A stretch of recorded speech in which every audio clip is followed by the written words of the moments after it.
Salom qadrdon muxlislar, kanalimizga xush kelibsiz.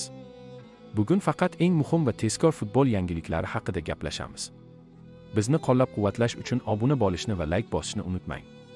Siz tayyor bo'lsangiz, biz hoziroq boshlaymiz. Vinining yagona goli madridliklarga minimal g'alabani taqdim etmoqda. Chempionlar Ligasi otish bosqichi Benfica Real Madrid 0-1 yagona gol muallifi Vinicius tomonidan o'yinning 50-daqiqasida kiritildi. Javob o'yini bir haftadan so'ng Real Madrid klubi uyida bo'lib o'tadi. Siz qanday fikrdasiz? Javob bahsida ham Real g'alaba qozona oladimi? Fikrlaringizni izohlarda yozib qoling. Kechagi bo'lib o'tgan o'yinlar.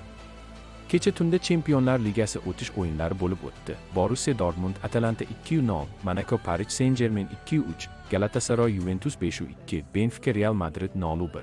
Vinicius Junior bayonoti: irqchilar, avvalo qo'rqoqlar. Ular qanchalik ojiz ekanini yashirish uchun yuzini berkitishga majbur bo'ladi.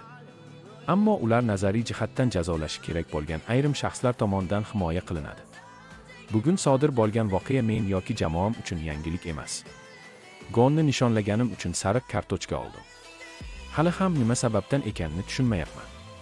Boshqa tomondan qo'llangan protokol noto'g'ri va samarasiz bo'ldi. U amalda hech narsani hal qilmadi. Mourinho: oddiy haqiqat uchun haydab yuborildim. Benfica ustozi Realga qarshi bahsdagi chetlatilishi haqida gapirdi. Chempionlar Ligasi 2025-2026 yilgi mavsumi play-off bosqichi ilk o'yinida Benfica o'z maydonida Realga 0-1 hisobida yutqazdi. Uchrashuv davomida mezbonlar bosh murabbiyi Jose Mourinho maydondan chetlatildi. Meni oddiy haqiqat uchun haydab yuborishdi. 85 daqiqada Real vingeri Vinicius Junior mezbonlar yarim himoyachisi Richard Riosning oyog'iga zarba berdi.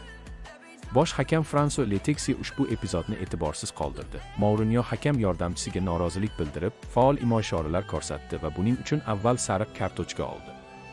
Bosh hakam bilan suhbatdan so'ng esa ikkinchi sariq kartochkani ko'rib, maydonni tark etishga majbur bo'ldi. E'tiboringiz uchun rahmat. Futbol olamidagi eng qaynoq voqealarni biz bilan kuzatishda davom eting. Kanalga obuna bo'ling va qo'ng'iroqcha tugmasini bosib qo'ying. Ertangi yangiliklarda ko'rishguncha omon bo'ling.